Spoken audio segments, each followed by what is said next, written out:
जय जय श्री राम। आप सभी का जीवन मंगलमय हो। आप सभी महान भावों का वंदन, अभिनंदन एवं स्वागत है। आज की जो परिस्थितियां हैं समय चक्रकाल की, हम सबको, सभी सनातनियों को संगठित होने की आवश्यकता है। अगर हम संगठित समय से नहीं हुए तो ये सनातन धर्म के लिए ही नहीं, पूरे विश्व के लिए एक विकराल परिस्थितियां बन जाएंगी, विध्वंसक परिस्थितियां बनेंगी। लेकिन हम इकट्ठा संगठित किसके लिए होना है? संगठित हमें स्वतंत्र होने के लिए, हमें स्वतंत्रता चाहिए। हमारे जो मंदिर और मंदिरों का अधिकार जो सरकारों के पास है, उसको स्वतंत्र कराने के लिए हमें संगठित होना चाहिए कि वो मंदिर हमारे स्वतंत्र हों। उनका जो दान का पैसा है हमारे धर्मार्थ परमार्थ के लिए उसका उपयोग हो। आयुर्वेद के लिए हमें संगठित होना चाहिए कि आयुर्वेद को मान्यता मिले, आयुर्वेद का प्रयोग वन औषधियों का उत्पत्ति हो, किसानों की आय बढ़े और देश का भी आय बढ़े। हमें प्राकृतिक जीवन, प्राकृतिक खेती के लिए संगठित होना चाहिए। हमें सभी समस्याओं से मुक्ति के लिए संगठित होना चाहिए। हमें न्याय के लिए संगठित होना चाहिए। हमें विद्या, वेद की विद्या, जो खगोल विद्या, ज्योतिष विद्या जो ज्योति को देती है, प्रकाश को देती है, दूरदृष्टि भी देती है, वर्तमान भूत भविष्य तीनों की गणना देती है। वास्तविक विज्ञान के लिए, शब्द विज्ञान के लिए,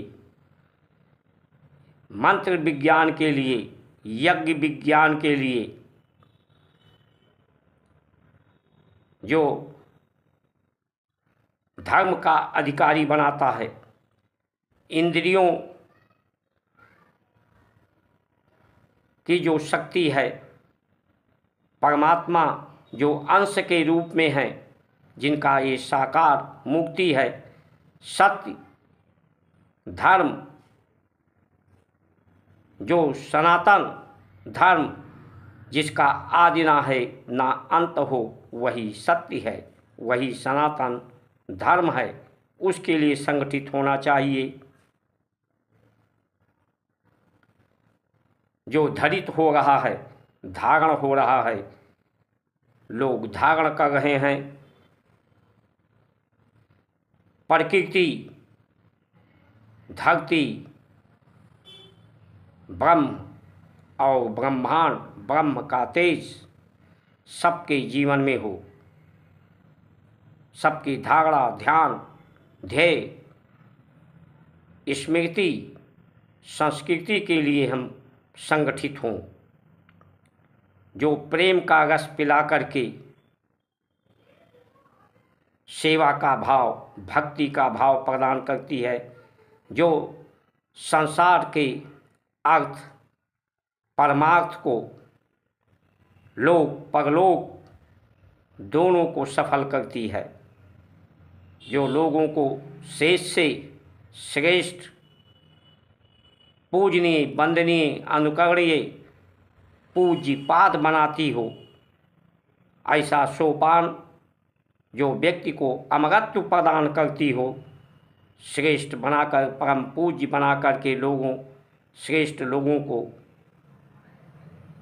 पूजनीय बनाने का अवसर प्रदान करती हो, संसार तो शेष है, शरीर भी शेष है। ये मिट्टी का खिलौना मिट्टी में मिल जाएगा, लेकिन जो श्रेष्ठ है वो पूज्यपाद होना है, परम पाद को प्राप्त करना है, जो भारत की संस्कार संस्कृति प्रदान करती है। जो प्रदूषण बढ़ रहा है, महानगरों में लोगों को सांसें लेने में दिक्कत है, ऑक्सीजन घट रहा है, समस्या है, वो यज्ञ विज्ञान से उस समस्या का निदान विद्या के माध्यम से लोगों को सामर्थ्य और शक्ति, इच्छा सबके पास है, लेकिन इच्छा की पूर्ति के लिए शक्ति सामर्थ्य हमारी विद्या जो निःशुल्क दान के माध्यम से लोगों को प्रदान होती थी, उसके लिए हमें संगठित होना चाहिए। जो इच्छाओं की, सभी की इच्छा सभी के हित में हो, प्रकृति के, धरती के, ब्रह्मांड के, मनुष्य के प्रवृत्ति के लिए सभी को सुखी कर दे, शांति प्रदान कर दे। सेवा के अर्थ से बचपन में भी, बाल्यावस्था में बच्चे अर्थ को नहीं अर्जित करने की अवस्था होती है, लेकिन उनके लिए अर्थ की आवश्यकता, सहयोग की आवश्यकता होती है।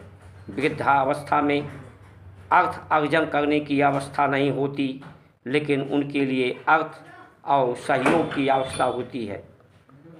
सभी अर्थ पूर्ण हो, सभी के अर्थ संपूर्ण हो, उसके लिए हमें संगठित होने की आवश्यकता है।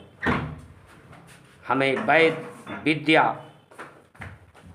आयुर्वेद, प्राकृतिक जीवन शैली, प्राकृतिक कृषि के लिए संगठित होना है।